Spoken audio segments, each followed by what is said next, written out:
Hello, this is Zena reading Tiger Eyes by Judy Blume. And I read these chapters, I read this book before, but I read these chapters and I didn't press record, so I'm doing it again. Chapter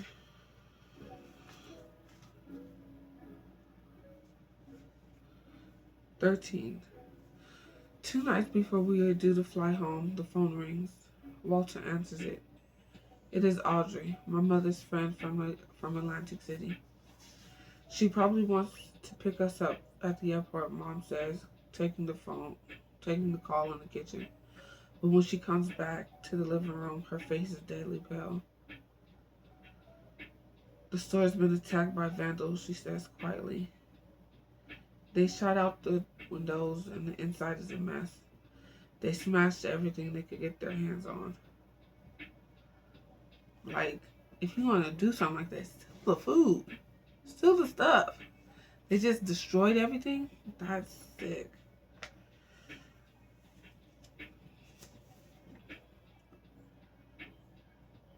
Who would do such a terrible thing to us, I think? What have we ever done to anybody? The police has no leads, Mom continues, but they don't think it's related to the robbery,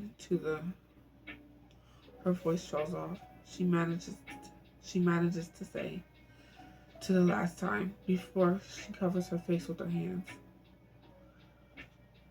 To her dad's dad. Well, to her husband's dad. The room is filled with the sound of a lone wail. It sends shivers down my back. I look around, trying to identify it. Then I realize it is coming from my mother. That sounds so hard to deal with. Damn them, she screams. Damn them to hell. I know how she feels. I want to comfort her, to hold her close the way she held me when Jason had his nosebleed.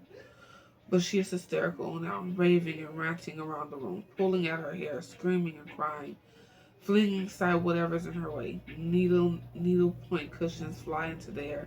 A stack of books is swept off the table with one movement of her arm. An amber glass ashtray smashes against the fireplace. Um, Jason stands in front of the grandfather clock, his hands over his ears. I can tell he is afraid. I'm afraid too. But even more, I'm surprised. I haven't. Okay. I had to make sure it's recording. I have never seen my mother lose control. Not the night my father was killed, not at his funeral, not ever. Until now. Mom knocks over a lamp. I wait for Walter or Bitsy to stop her. Why are they standing there like zombies? Nobody's ever seen her lose control. Everyone's gonna be shocked. I mean, you're standing there too. Why doesn't somebody do something? But then Mom kicks the wall with her bare foot and cries out in pain. She has hurt herself. The shock is enough to stop her. She begins to cry, but now it is a different kind of crying. She collapses against Bitsy, who takes her in her arms. I'm sorry, Mom whimpers. I'm sorry, but I just can't take it anymore. I just can't. Mommy, Jason writes to her. Mommy, don't do that again. I won't, Mom says, holding him close. I just couldn't help myself this time. She looks over at me. I look back, trying to let her know I understand, without saying a word. 3 of my mom's toes turn blue and swollen. Bitsy gets an ice pack. Mom yelps when Walter tries to touch her foot. They discuss whether or not they should go to the emergency room for x-rays. They decide against it. The emergency room is expensive, and I bet in the 80s, this is in the 80s, I'm 95% sure.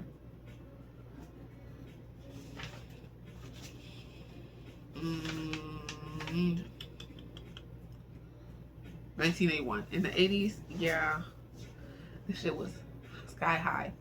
And if you hear music that is lo-fi music that is apparently copyright free, so hopefully it is. And if you heard a commercial, no, you didn't.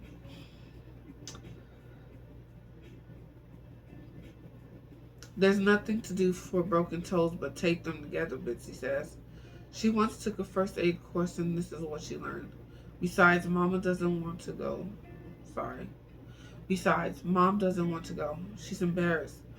But the next day the pain is worse and Bitsy takes Mom for x-rays anyway. Toes are two of the toes two of the toes are broken. The doctor takes them together. Bitsy is pleased that her treatment was correct.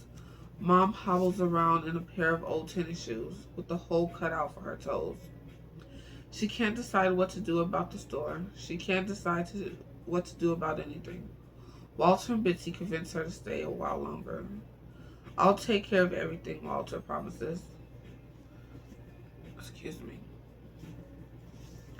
The next morning, I walk down to Central Avenue, and buy postcards and TDNY.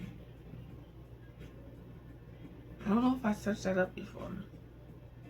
I gotta want to. I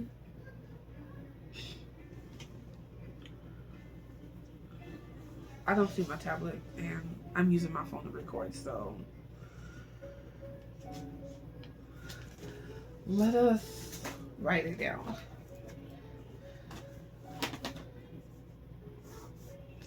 TGNY.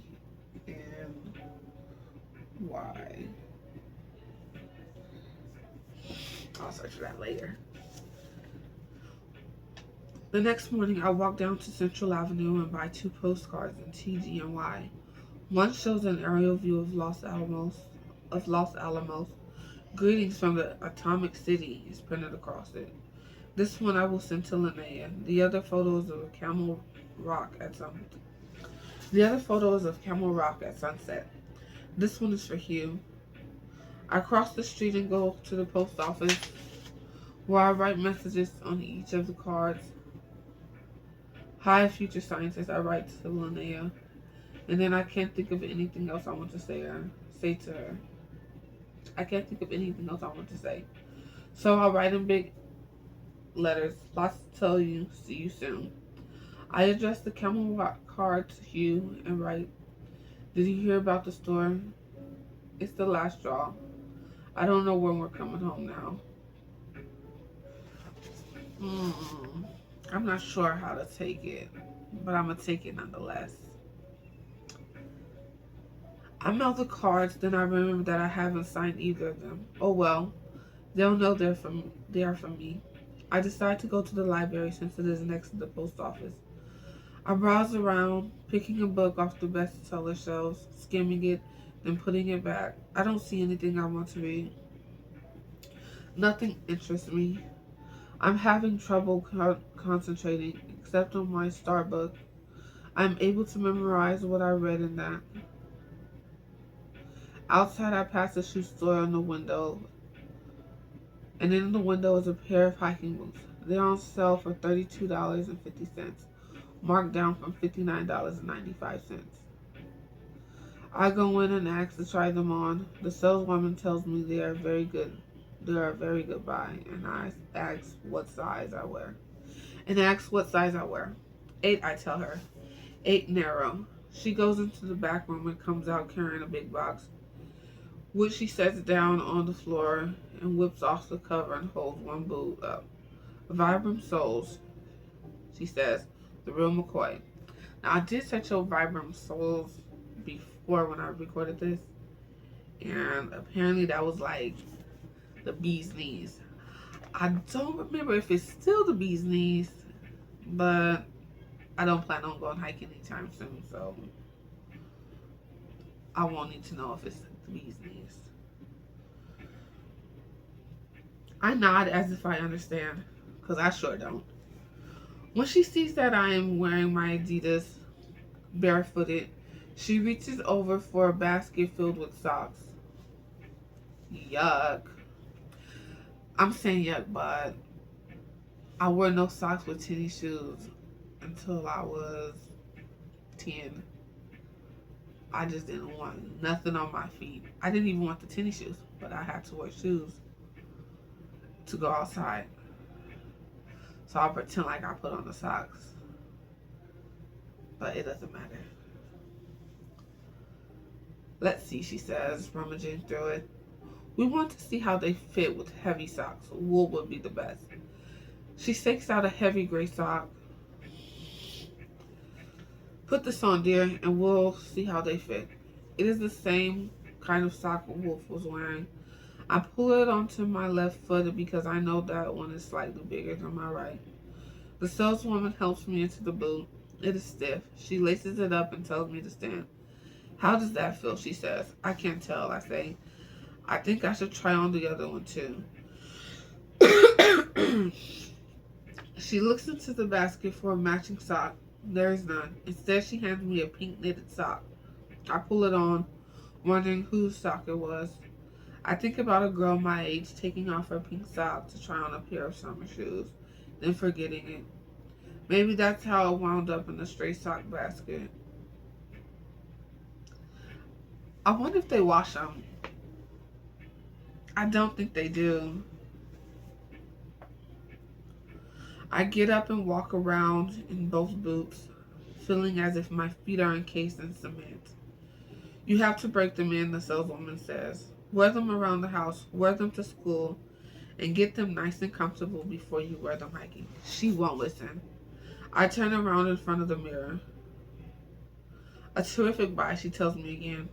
And you can waterproof the suede. It will turn the color darker, but I think they look even nicer that way. They shoes always look nicer, a little darker. Suede looks good on the dark side. The feet I am looking at in the mirror seem to belong to someone else. They don't look like my feet at all. And the sale ends this Saturday, she reminds me. But she doesn't have to worry. I have already made up my mind. I made it up the minute I saw them in the window. I'll take them, I tell her. And I like a pair of wool socks. Certainly, dear. White or gray? Gray. Well. And a bottle of snow seal so you can weatherproof them right away, she asks, reaching up to the shelf lined with snow seals. Yes. And will that be all? Yes. Cash or charge? Cash, I say, opening my wallet. I have exactly $74.68. Saved up from my summer job. I worked as the beach girl at the Park Place Hotel, handing out towels and carrying chairs for guests. I was paid in tips. On a good day, I would pocket 15. I had planned to blow it all on a back-to-school shopping spree. Once I was shopping in Bamberger's with my mother, and I saw this girl piling up sweaters, skirts, and jeans and shirts. I couldn't take my eyes off that pile. And I guess she noticed because she turned to me and smiled. I'm going away to college, she said, as if she had to explain. And I just smiled back and thought about what it must be like to have so much money that you can buy whatever you want, much more than you need. And that is what I plan to do with my $74.68. Although I knew I wouldn't get much of a pile. Maybe back then, if you took $74 to the thrift store, you would get a big pile. But I don't know. Let me write down B. Bamberger's. I want to see what kind of store that was too. Probably like a department store. I hand my money to the saleswoman, who never stops smiling. Thank you, dear, she says. Normally, I'm put off by anyone who calls people dear. Yet she sounds as if she really means it, and looks as if she's glad I came in and bought the hiking boots. She isn't just putting it on. Maybe it's because I'm the only customer. Maybe business is slow this fall. Who knows? Could be commission. On the way home, I am hit with the guilties. What will mother say? A waste. What are you going to do with hiking boots in Atlantic City, Davy? Did you think it over carefully, or was it an impulse buying? Or was it just impulse buying? You know how hard it is to make ends meet, especially now with daddy. Never mind. I won't show them to my mother or to anyone else. They will be my secret. All I can think of is going to the canyon, finding Wolf, and showing him my hiking boots. Showing him my hiking boots. Actually, all I can think about is going to the canyon and finding Wolf. Uh, uh. I want to see him. I want to see if being around him still makes me feel glad to be alive. Sorry, but still. I want to go this afternoon, right after lunch, but Bitsy has other plans. We haven't been to the Bradbury Science Museum yet. She is a volunteer guide there every Wednesday, and since this is Wednesday, we will all go together. Bitsy wears a red jacket with the name tag that says Elizabeth Chronic Guide. She wears black pants and a white shirt with a black string tie. She explains that there's no official uniform for guides at the museum, but that this is what she wears it every week. It makes her feel official. That's actually cute, but she's not cute because, well, let's keep reading. I'm not too hot on going to the Science Museum, but Jason can't wait. We walk over. It is another beautiful afternoon. The air is clear, the sky is perfect. The sky is a perfect blue color. The sun warming, yet through it you can feel just a hint of fall. My mother limps a little, but her toes aren't giving her that much trouble. She doesn't say much. I hope she's going to be okay. I hope she's not going to explode again. No one wants their mother to just explode out of nowhere. Bitsy whisks us through the museum and out to a courtyard where there are replicas of the atom bomb. There's a sign saying displayed here are ballistic cases like those of the two atomic bombs detonated over Japan in August 1945. Detonated. It's such a nice and clean word for the horror and violence that is setting off a nuke on thousands of innocent people.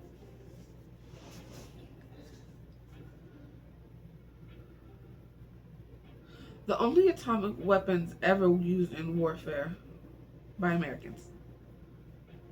Each was the equivalent of about 20,000 tons of TNT, the result of 27 months of unprecedented effort by thousands of scientists and technicians. They represent one of the greatest scientific achievements of all time. Both bombs were designed, fabricated, and assembled at Los Alamos. That is actually very scary, and I'm trying not to think about it. But they're not using nuclear bombs in the colonial state that is in the Middle East right now, but they're using bombs daily, nightly, hourly. They have all kind of terrible shit going on. Pretend I didn't cuss. Jason is really turned on by the bombs. He runs his hands along the surface of the one called Little Boy, which was dropped on Hiroshima. And they were invented here in Los Alamos? That's right, Bitsy tells him. And they killed a lot of people? Yes. How many people did this bomb kill? A lot, Bitsy says. Hundreds? Jason asks? Yes. Thousands? Yes. I don't know the exact numbers. You don't know the exact numbers. You think they count the suicides in the exact numbers? I think it's peculiar for a guy not to be able to answer Jason's question. Maybe it is that she doesn't want to answer him. Does Uncle Walter make bombs? Jason asked. Uncle Walter doesn't make them, Bitsy says he's involved in designing and research. Designing murder weapons and researching how best to use them to get the biggest radius. The biggest, is it radius? It's not radius. What is it they call it? I forgot. I don't care. To get the most amount of people in a small in a given area. He is, I say, for bombs, for weapons in general. Bitsy says. I had no idea. I say. You know, Uncle Walter is the group leader in W Division. Bitsy says proudly. Proudly. That's why she's not cute. Oh, they always have a place in the violence committed. I don't know what W Division is, I say. It's the weapons division, Bitsy tells me. Half of the lab is involved in weapons research and the other half is involved in basic research. Medicine, energy, the best way to use medicine to do violence. Bitsy is ticking off a list, but I have tuned her out.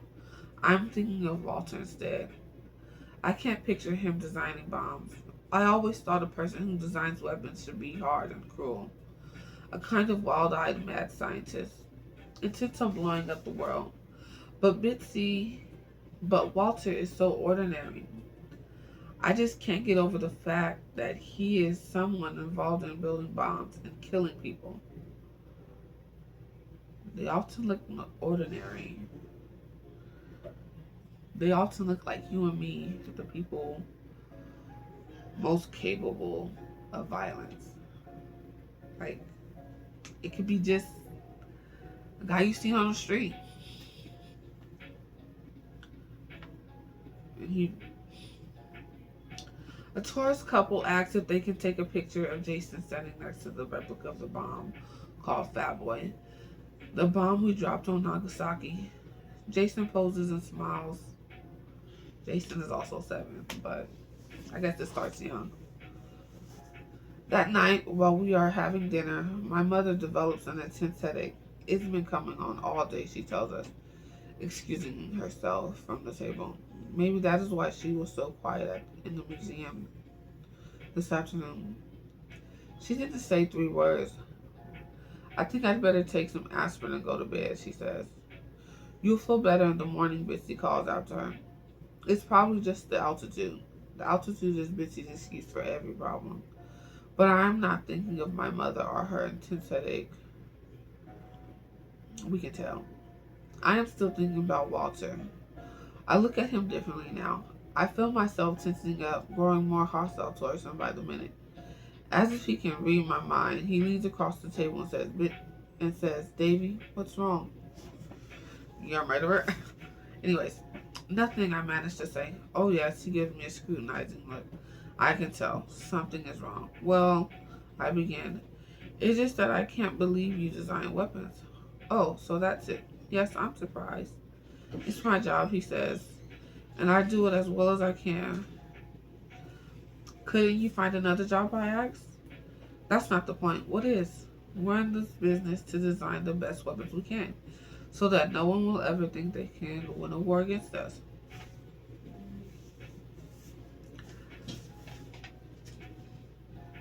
That doesn't make any sense. Think of us as watchdogs. Wow, this is so many flags. Making sure that no one will ever attack us. But if they do, we'll be ready. And being ready is more than half the battle. But if nobody made bombs in the first place, I wish it could be that way. Why can't it be? Because that's not the way of the world. It should be. You're right, Walter says, but it's not. Later, when I'm in bed, I try to think of Walter as a watchdog, but the only picture I get in my mind is of a German Shepherd or a Doberman named Walter. I imagine Walter sitting at his desk at the lab, thinking of new ways to kill people. Walter, who hoses down the blazer every time he drives it off the hill. Walter, who helps clear away the dinner plate. Walter, who reads Jason a chapter from Stuart Little every night. I tuck the bread knife under my pillow and sleep with one hand wrapped around it. 14. The next day, I sneak my hiking boots down to the garage and bury one in each of Bitsy's canvas bike bags. I find a canteen on the shelf, rinse it, and fill it with water. When I go back to the house, Jason is sitting on the living room floor playing dominoes. My mother is stretched out on the sofa, twirling a rubber band around her fingers. Bitsy is on the Bitsy is in the kitchen. She tells me that she is going to a bridge party and will be gone for lunch. Do you want me to make a sandwich for you? Make you a sandwich before I leave? She asks. Sorry, my allergies is kicking up. No, don't worry about me. I'm going out for my exercise. You should definitely eat, girl. If I put it that way, Bitsy doesn't object. And she and Walter are very big on exercise. Walter jogs every day at noon, and Bitsy leaves the house every morning at 8 for a brisk walk around the block with her friends. So there's no problem as long as I promise to wear the helmet and ride a facing traffic. Where do you go, Davy? Bitsy asks. She covers a freshly baked apple pie with aluminum foil. Oh, around, I say. I like to explore. Just be careful and don't take any chances. Me? Take chances? I picture myself climbing down into the canyon. Don't worry, I don't take chances. Good, Bitsy says. I'm glad to hear it. This family has had enough trouble. You bet, I say. Bitsy gives me a strange look as I say goodbye to my mom and Jason. Maybe I haven't used her favorite expression in the right way. Or you maybe she know her brother. When I reach the wooded area near the canyon, I lean my bike against a tree, slinging the canteen over my shoulder, exchange my Adidas for my boots, which are weatherproof and ready for action. Then I trapeze around the woods, trying to get used to them. I walk in circles, alternately stomping, skipping, and jumping, and then laughing because I feel so silly. Finally, I head for the canyon. I look down and hope I will see Wolf, but there's no one in the sight. There's no one in sight. I sit for a while thinking about Atlantic City and the beach. I used to go walking on the beach every day. Winter and summer, it was my time alone, my time for thinking. Often I'd sit on a jetty, and before I knew it, an hour or more had passed. This this canyon reminds me of the jetty and the beach. It is good. It is a good place. It is a good place to be alone. A good place for my thoughts. I see someone moving below me. I stand up. I get a better look. It is Wolf making his making his way down into the canyon. Hey, I call. Hey down there. He turns, but he can't see me. His eyes are blinded by the sun. You must be new around here, I shout. I bet you don't know your ass from your armpit. He moves away so that he is out of the sun's direct rays. He looks up and around, still hasn't seen me. Suppose you get hurt, I say. Who's going to call the search and rescue team? I wave my arms like crazy until I am sure he has spotted me. He laughs, and then his laugh echoes through the canyon. I scamper down to where he's standing, losing my balance just once. Wolf looks me over and nods. I see you found your canteen, he says. Uh-huh. And got your stuff, a pair of hiking boots. Uh-huh. Very good. Mind you, she didn't really break them in. That jumping and skipping wasn't shit. I think because you're hallucinating. By the time we get to my right boot, right at the time we get there, my right boot is making a blister across the heel of my foot. I should have bought some band-aids with me. At the bottom, we sit on a rock and watch the lizards racing around. Minka would be very happy down here, I think. She would love to chase lizards. But Walter has told me stories about coyotes who live in the canyons and how they carry cats away. I would never take a chance with Minka. But you're taking a chance with your own life. If you're there, you think they want to raise that cat? They will, but they won't. They won't want to. Wolf opens his knapsack. He offers me a fruit and cheese. I take an orange and a piece of cheddar. He, you have sad eyes, Tiger, he says. A bright smile, but sad eyes. Tiger eyes. I love when in the book it references the title. I eat that up. Okay. I do. I love it. I love it. I love it. We sit quietly for a moment. Maybe someday I tell him. Maybe someday I'll tell you about it. Okay, he says, but not today. Whenever, he says. I nod. That night I catch hell from Betsy. She saw me riding back from the canyon and I wasn't wearing my helmet. I guess I forgot it, I say sheepishly. Safety first, Davy, Betsy says. Just don't forget it again. We're trying to take good care of you. But you've gotta help us. What does she mean by that? I take care of myself, but I know that from now on I will have to be more careful or she won't let me ride bicycle. On the first day, Saturday, on the first Saturday in October, we leave the house at 6 a.m. Drive down to Albuquerque to see the balloons take off at the annual Hot Air Balloon Festival. I would love to get on the balloon. A hot air balloon, that sounds fun. On the way, we stop excuse me. On the way, we stop at Dunkin' Donuts in Santa Fe and stuff ourselves on honey glazed crullers. Jason convinces Bitsy to buy him a box of munchkins for the road. We get to Albuquerque first before 8 a.m. and we line up with hundreds of other cars to watch as the balloons fill the sky with brilliant colors. Jason and I sit on the hood of the Blazer. Would you go up in one, Davy? Jason asks. In a minute, I say. It's beautiful to watch, Bitsy says, but only a fool would actually participate. I'm a little foolish. Everyone needs a little foolishness. Some people got too much, though. Well, I'd do it, I tell her. Then so would I, Jason says. There's no point in arguing over whether you would or you wouldn't, Walter says. It's a moot question. Walter, shut the hell up. Oh, I don't like Walter. What's moot? Jason asks. It means it doesn't matter because it isn't going to happen, Walter tells him. Oh, Jason says. I like to go up and never come down, Mom says. We all look at her. What does she mean, never come down? On the way home, what do you think she means? Her husband's dead. On the way home, I promised myself that someday I will go up in a hot air balloon. I picture myself taking off. I wave at the crowd as it grows smaller and smaller until the people watching are just tiny dots on the earth, while I am floating in my own world of sky and clouds and quiet. Excuse me. By the time we get halfway home, my mother has developed another headache, even worse than the last one. Bitsy tells her to close her eyes and try to sleep. Jason babbles on about the balloons. He is full of questions about how they work. Bitsy tells him that there are accidents almost every year. That something always goes wrong.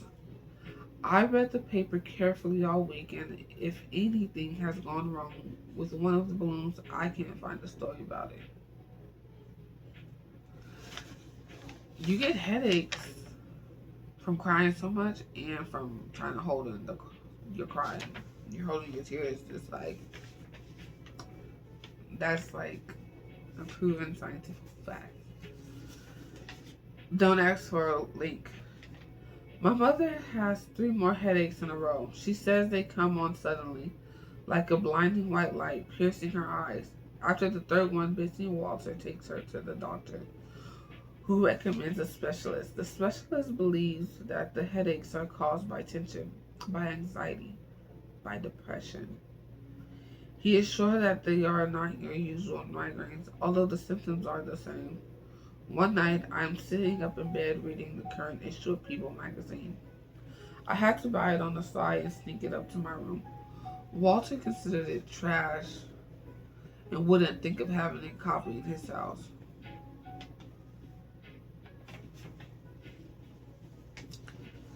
But I have seen Bitsy thumbing through it while waiting on the line at Safeway, so I'm not concerned when she knocks on my door. Surprised, she says. She's carrying a tray with 2 graham crackers and a cup of cocoa. I feel about 6 years old, especially when I see the marshmallows floating on top. She hands me the tray and then sits on the edge of my bed. Thanks, I say. I was just thinking about how good a cup of cocoa would taste. Of course I wasn't, but Bitsy believes me. I take a bite of graham cracker and then a sip of cocoa, wondering why Bitsy's sitting on my bed. I don't like cocoa and graham crackers together. Well, she finally says, I wanted to talk to you about your mother. What about her? I ask. She's under a lot of stress. Adoy. I know.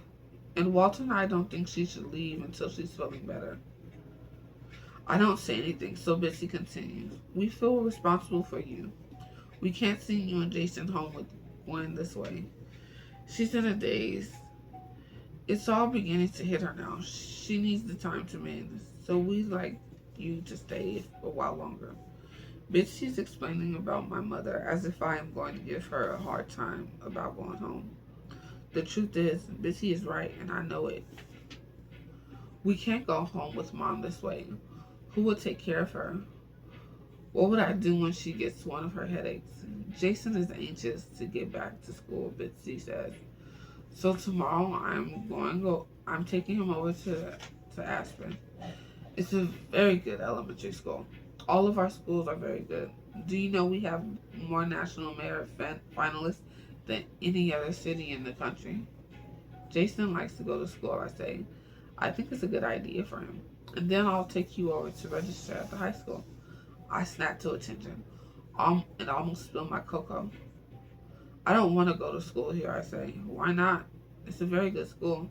That's not the point. Then what is? I don't want to go to school this year. I'd rather take the year off.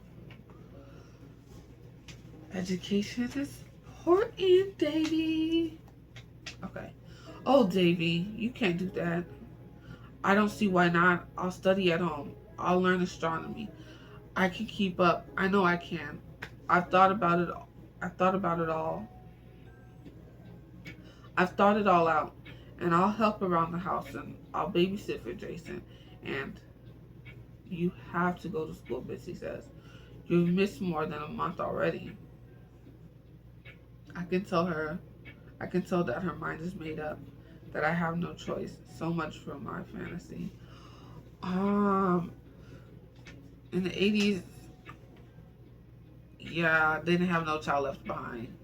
You was gonna be left behind. I still think some kids should be left behind. Not in like a rude way, but in like a actually teach them kind of way. I can't tell you that. But how long do you think we'll be staying? I asked. I can't tell you that. But I have to know. It's important. I don't know myself, Davy. It depends on your mother. But how can I go to school without knowing how long I'm going to stay? What does that have to do with it? Everything. I have to know if I should bother make I have to know if I should bother to make friends. Of course you should make friends, Bitsy says. What kind of question is that? It's an important question, but I can see that she has no idea what I'm talking about. There's no point to trying to explain. When Bitsy has gone back downstairs, I get out of bed and walk down the hall to say good night to my mother. I open her door without knocking. She is sitting on the bed, surrounded by old photos. She's holding one of my father's. She rests it to her face and says, Oh, Adam, I miss you so much. She begins to weep quietly. I close the door to her room and I don't want her to know I've seen her. So we're gonna leave it here because I'm sleepy and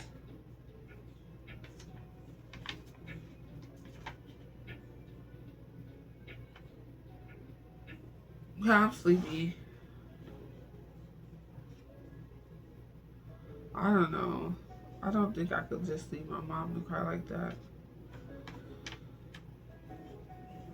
Well, when my dad died, I was like 12, 11, so I probably didn't even notice. But she's noticing and not doing anything. What can you do?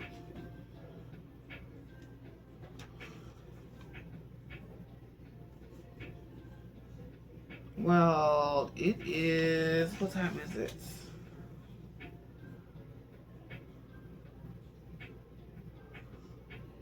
Shoot. It is 11 o'clock at night. So it's 11 o'clock at night. So good night, y'all. And like, subscribe, leave a comment.